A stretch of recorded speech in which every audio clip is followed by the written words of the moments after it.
Hello, Bengal fans, and thank you for tuning in to another episode of Bengals in Paradise. I'm Chasten Scott. Today, I want to talk to you about the Bengals coaching changes that occurred on Monday, which was yesterday. Bengals let go, as you all know, 4 coaches, 3 positional and 1 coordinator. Frank Pollock, offensive line coach.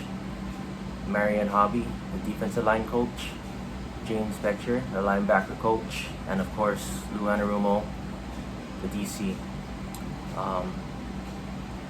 Today, I just wanted to give kind of a recap of the last 24 hours and today.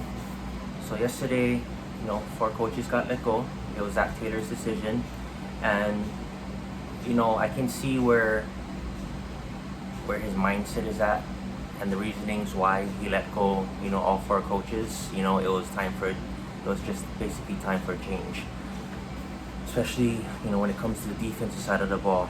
I feel with Marion Hobby, he was just not developing the young players. Miles Murphy, he had a lot of pressures, but I feel like he could have had done more, and I feel like his potential is not being up to par.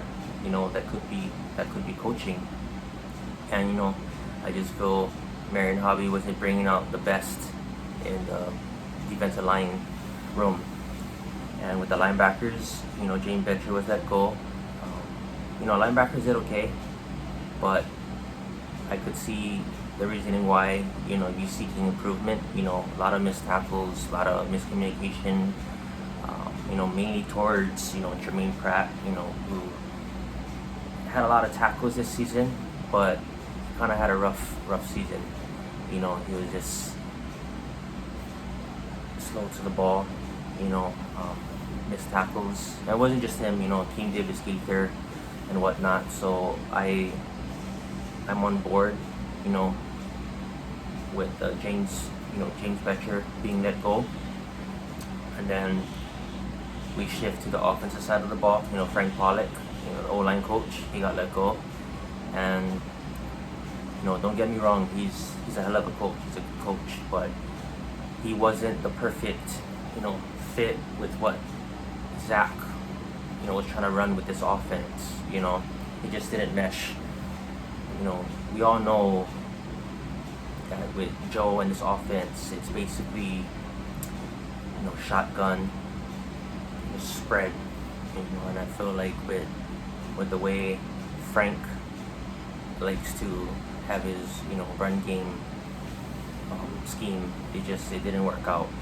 So I agree with that move as well. I just feel like it's time for a fresh start, for all coaches. And then last but not least, the main one, Lou Anarumo, he got fired.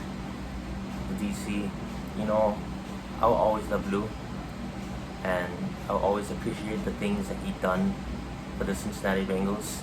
Always coming clutch in the playoffs, in big time moments, and especially finding a way to,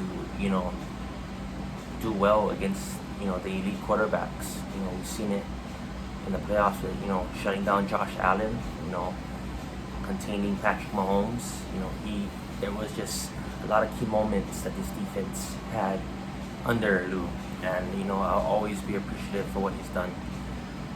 But at the same time, I feel like with last season and this season, I just feel like the voice wasn't being heard by this defense. Maybe it would have worked with the veterans that we had 2-3 years ago, but they have to remember that this defense is filled with a lot of young players, and you just have to adapt. Like, if they're not getting the message received well, you're gonna have to adapt and find a new way to do so. I feel like it was too little too late. Lou made the defense more simplistic at the end, and it worked, but I feel like he should have done that weeks ago. It takes just a long time, I feel, for Lou to adjust to that, and maybe it's stubbornness. I don't know, especially when it comes to playing veteran players over the young guns, which I feel like was a mistake. You go by name, and you throw them out there because you trust what you've seen in years past. But sometimes if the veterans are not performing to the level that you think they are, put in the young players. That's why you drafted the rookies. That's why you have to develop the young players, to see what you got in them. And I feel like it was just too little too late when he tried to make the changes. And lo and behold, the defense did look better when he did bring in the young players. So I just think it was too little too late. And with this defensive staff, I feel like they don't really get the full potential for this defense. And I feel we need to find somebody that can come inside this organization and just uplift the defense and make his message be heard. So those are basically all the firings that the Bengals have made. There possibly might be more in the future comings. It all depends on which DC they hire, and that's something that I also want to talk about is possible DC targets. There's a lot of them, and there's a lot of them that have connections to Zach, and there's a lot of them that would make sense to why they could possibly be the new defensive coordinator. The list goes on. Like today, they brought in Patrick Graham, DC from Raiders, and tomorrow they're gonna bring in DeMarcus Covington from the Patriots. And I feel like the Patriots with the DeMarcus Covington, I feel like that'll be all right. It wouldn't move the needle for me if he was hired. But the Patrick Graham one, I would actually be excited for. This Raiders defense kind of reminds me a lot of the Bengals defense. Not a lot of star players, but there's that one game record. And with Raiders, they had Max Crosby, who was a star, and with the Bengals, they really didn't have names, but they just had Trey Hendrickson, who's a star. So I feel like he brought out the best in what he had, and the stats proved it. Raiders rankings in defense was basically middle of the pack, and which is good, all things considered. Raiders is one of the worst teams in the NFL, and they only have Max Crosby basically, and Patrick Graham found a way to bring out the best in everybody and just try their best, and it was impressive. I'll be really happy if Patrick Graham was the move, but I feel when it comes to finding the right defensive coordinator, there's gonna be just so much other names out there. I posted in my Twitter not too long ago today about which defensive coordinator would you have. The list goes on and on. There's Al Golden from Notre Dame. He has previous ties to the Bengals. There's Robert Livingston from Colorado. He has ties to the Bengals. And there's Jim Leonard. Right now he's the DB coach for the Broncos. And just a whole lot of options that they could go to. And even former head coaches, like Robert Saleh, who was let go by the Jets this year, and Dennis Allen, who was the head coach for the Saints, who got let go this year. For me, personally, my favorite targets would be Robert Saleh and Dennis Allen. To me, they have the most experience, and they're former head coaches, and when they were defensive coordinators. Now, granted, the head coach thing didn't work out for them, but when they were defensive coordinators, they were really, really good. And I would love for one of them to land in Cincinnati. So to me, those are my home run picks, Saleh and Allen. But we'll see. Time will tell. maybe with Salah, it might not be a personality fit, but I'm okay with, going outside the box and, being open-minded. Maybe a rah-rah guy is what you need, I don't know. You know, you won't know until you know. But I feel like Salah, despite him being like a rah-rah guy, I feel like he would mesh well with the young players because he can get them all hyped and motivated and just wanting to play. And same goes with Dennis Allen. He's maybe not the rah-rah guy, but he's really experienced and he's a really good defensive coach. And I feel like he could also bring out the best in the defensive players that they have right now. So, plenty of options to go around, and we'll see what happens.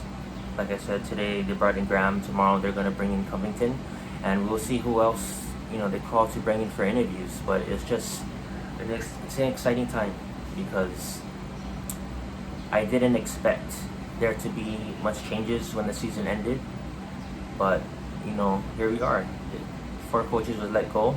I was surprised by that, to tell you the truth, because it's the Bengals, and we're so accustomed to no changes being made.